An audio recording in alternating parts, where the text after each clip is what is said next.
Күйөөсү жөнүндө жаман сөздөрдү айтуу жана кала берсе күйөөсү жөнүндө жаман ойлорду ойлогон да туура эмес. Эмне үчүн?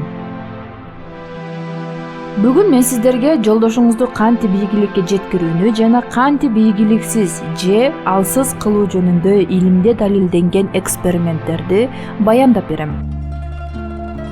Аял өзүнүн жолдошу жөнүндө эмнени ойлосо, жолдошу ошого айланат деген сөздү уксаңыз да терең анализ жүргүзүп көрбөсөңүз керек. Бул сөздө сыйкырдуу бир керемет бар. Анткени бул иш жүзүнө ашуучу керемет сөз. Себеби дин ааламында да, философия илиминде да ар бир айтылган сөз тирүү же жандуу деп айтылат. Канчалык бул сөзгө кошулбайм деп өз оюңузду айтсаңыз да, бул сөздүн күчү өз ордун жоготпой, турмушта аял менен эркектин ортосунда ишке ашуучу жана көптөгөн жыйынтыктарды көрсөтүүчү күчкө ээ. Келиңиздер, бул жашыруун сырды биргеликте талкуу кылалы. Аялдын ойлору, ички энергиясы абдан күчтүү болгондуктан, эркектер бул жагынан аялдарга тең келе албайт. Мындайча айтканда, эркектердин күчү физикалык жактан басымдуулук кылса, аялдар өздөрүнүн ойлору менен эркектин бүтүндөй күчүн талкалап салуучу күчкө ээ. Эгерде аял ойлорун жөнгө салып, ички энергиясын, эмоциясын туура башкарбаса, анда эркектин жашоосун түп тамыры менен өзгөрүүгө себеп болот. Эгерде аял күйөөсүн жинди деп атаса, анда күйөөсү өзү билбеген абалда жиндиге айланат. Анткени аялдын оозунан чыккан ар бир негатив сөз эркектин табиятын кыйратуучу күчкө ээ.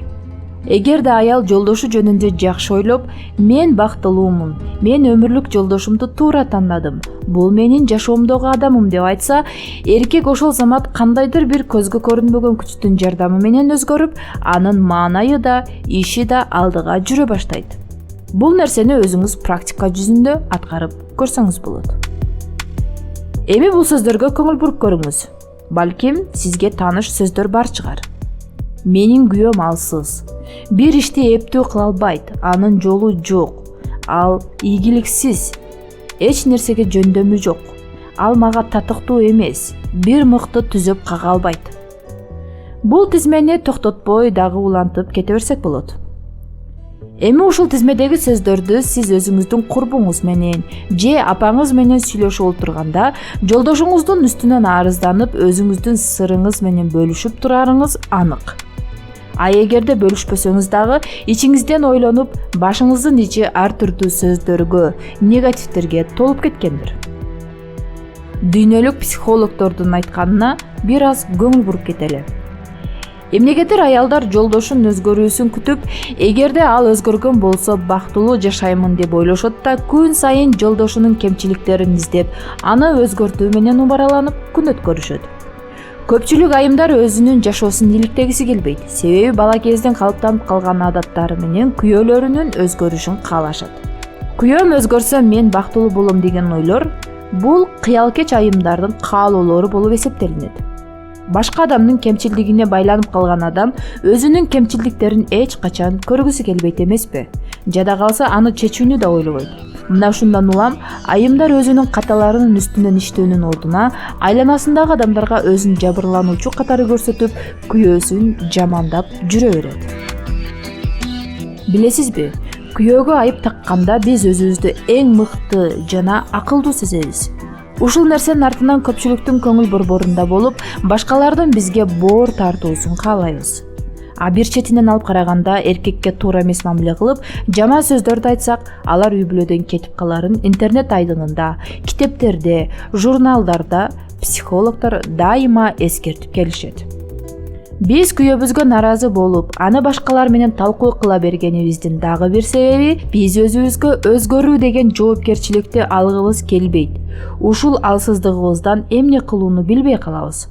Башкалар менен бул көйгөйдү бөлүшсөк, ал адам жашообузду өзгөртүп жиберчүдөй таянып алабыз. Бактылуулукту бир гана жолдошубузга байлап алып, сенин колуңдан эмне келмек деген сыяктуу ойлорду ойлой беребиз да, жыйынтыгында мындан да жаман көрүнүштөргө күбө болуп, күн сайын бактысыздыктын даамын тата беребиз. Чындыгында анын колунан эч нерсе келбегенин көрүп, ага болгон таарынычыңыз дагы да күчөй берет. Бул нерселер жыйынтыгында эмнеге алып келет? Биринчиси, аял күйөөсү жөнүндө дайыма терс ойлордо жүрсө, ага болгон урмат сыйы жоголуп, күйөөсүн колдобостон андан алыстап баштайт.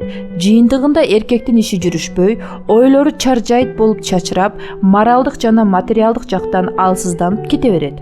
Бул көрүнүш эркекти ичкиликке же жаман адаттарды алып жүрүүсүнө мажбур кылышы мүмкүн. Экинчиси, жаман ойлор нерв системаларды талкалап, аялдын жүрөгүн корс мүнөздүккө айлантат. Үчүнчүсү, жаман ойлор адамдын жашоосуна керектүү болгон энергияларды алып, жашоого болгон кызыгууну жоготуп салат. Төртүнчүсү, аялдын позитивдүүлүгү, энергиясы, маанайы эркектин жашоодо чоң ийгиликтерди багынтууга себеп болгон заряд болуп саналат. Бешинчиси, үй бүлөдөгү бактысыздык балдардын психикасына да таасир берип, алардын келечекте корс мүнөз, башка адам менен мамиле түзө албаган адамга айлантат. Башкалар менен күйөөңүздүн кемчиликтерин канчалык талкуу кылганыңыз менен алар оң тараптуу кеңеш беришпейт. Алардын жообу айдан ачык эле: ажырашып кет, ал сага ылайыктуу эмес деген пикирин сунуш кылышат. Мына ушинтип сиз өзүңүздүн жүрөгүңүзгө кулак салуунун ордуна башкалардын айтканына баш ийип каларыңыз анык. Эгерде апаңыз менен бул көйгөйдү бат-баттан талкуу кыла берсеңиз, апаңыздын да ойлору бузулуп, ал дагы күйөөңүзгө карай жаман энергияларын багыттап баштайт. Анткени эч бир эне өз баласын кыйналуусун каалабайт эмеспи? Эгерде чындыгында жолдошуңуз жаман болсо, башкаларга арыздануунун кереги жок. Жөн гана ажырашып, өзүңүздүн жашооңузду каалагандай улантууңуз мүмкүн. Анткени жашоодо ар бир адамдын тандоо укугу бар. Дагы бир кичинекей нюанска көңүл бурсаңыздар. Күйөөңүз жөнүндө канчалык жаман ойлорду ойлой берсеңиз, ал өзүнүн жашоосун жашап, өзү жөнүндө гана ойлоп баштайт. А сиз дагы өзүңүз менен өзүңүз болуп, бир үйдө жашасаңыз да жат адамдай алыстап кетериңиз анык. Терс ойлордун бардыгы эркек үчүн оор батып, ал өзүн алсыз сезип, сиздин кыялыңыздагы адам эмес экенин түшүнүп, эртеден кечке диванда жатып, жалкоолукту жандап алат. Жашооңузду талкалап жаткан ар бир ойлорду башыңыздан алып салып, контроль кылып баштаңыз. Башкаларга күйөөңүздүн үстүнөн арызданганды токтотуп, анын оң сапаттарын ойлоого аракет кылыңыз. Анткени сиздин күчүңүз башыңыздын ичиндеги ойлордо жана сүйлөп жаткан сөздөрүңүздө. Элесиңизде чагылдырылган идеалдуу жолдош деген жалган кыялдарды унутуңуз. Анткени бул бала кыял ойлоруңуз сиздин бактылуу жашооңузга кедергисин тийгизип жатат.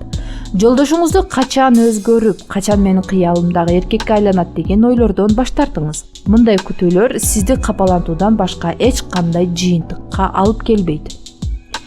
Билесизби, эркектер өзгөргүдөй пластилин эмес. Ал кандай адам болсо, ошондой боюнча кабыл алууңуз керек. Анткени сиз өзүңүз тандап деген жашоодогу жападан жалгыз адамыңыз болуп саналат. Эң жакшысы аялдын өзгөргөнү көбүрөөк пайда алып келет. Анткени аялдын ийкемдүүлүк жана жумшактык сапаты бардык көйгөйлөрдү чечип салары анык. Башкалардын терс мүнөздөрүн, кемчиликтерин бизге канчалык көп көрүнсө, демек ошол сапат биздин өзүбүздө да бар. Биздин ички дүйнөбүздө эмне болсо, сырткы айланабыздагы адамдардан да ошол нерсени көрөбүз. Бул термин психологдордун айткан сөзү. Билесизби, эркектердин дээрлик бардыгы бакытты өз колдору менен кура алышпайт. Анткени бул жагынан аялга көз каранды болуп жаралып калышкан. Алар өз аялдарынан гана сүйүүнү, урмат сыйды жана кылган эмгектеринин сүйүктүү аялы тарабынан бааланышын каалашат. Келиңиздер, эми тыйындын экинчи тарабында карап көрөлү. Эркектин ийгиликтүү жана бай болуусу үчүн эмне кылуу керек? Илгерден эле айтылгандай, эгерде эркек аялын сыйлабай, орой мамиле кылса, анда ийгилик эркектен жүзүн буруп кетет деген сөз бар. Эгерде эркек аялын дайыма жылуу мамилеге бөлөп, аны сүйүп жашаса, анын аракеттери, жашоодогу көйгөйлөрү чечилип, ийгиликтин бардык эшиктери ачыла баштайт. Анткени аял өзүнүн ички дүйнөсүндөгү күйөөсүнөн алган жылуу мамилени кабыл алар замат, анын ойлору өзгөрүп, жолдошуна ыраазычылык, шүгүрчүлүк келтирип, Кудайга ал үчүн бата кылып турат.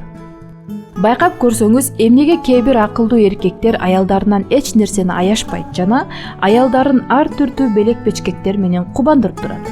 Анткени канааттанып жашаган же дайыма аялын бактылуу көргөн эркек өзүн ийгиликтүү сезип, үй бүлөсү үчүн бакыттын жана байлыктын булагы экендигин мойнуна толук өткөрүп алышкан. Аалымдардын айтуусуна көңүл буруп көрсөк, аял жер үстүнө келгендеги эң биринчи миссиясы күйөөсүн жашоого шыктандырып, бала төрөп, үй иштери менен алектенүү деп айтышат. Бул баарыбызга эле түшүнүктүү. Бирок азыркы экономикалык кризистин учурунда дээрлик көпчүлүк эркектин өзүнө болгон ишеничи өөрчүбөй, күнөөлүүнү изденип жашап калышкандай. Албетте мындай учурда эркек өзүнүн ийгиликсиздигине өз аялын күнөөлөөгө шашышат. Мамилени жакшыртуу бир адамдын колунан келбейт. Эки тарап тең бирдей аракет кылса, анда жашоодогу бардык жеңиш сиз тарапта болору анык. Ата-бабалардан келе жаткан макал лакаптар жөн гана сөз эмес, ал жашоонун мыйзамы экенин баарыбыз түшүнө бербейбиз. Алган эри жарышса, кара катын ак болот деген макалдын эле маанисине чумкуп кирип, ой жүгүртүп көрсөңүздөр болот. Албетте, ойлоруңуздарды комментарийге калтырсаңыздар болот. Эмки көрсөтүүдөн кезиккенче аман болуңуздар.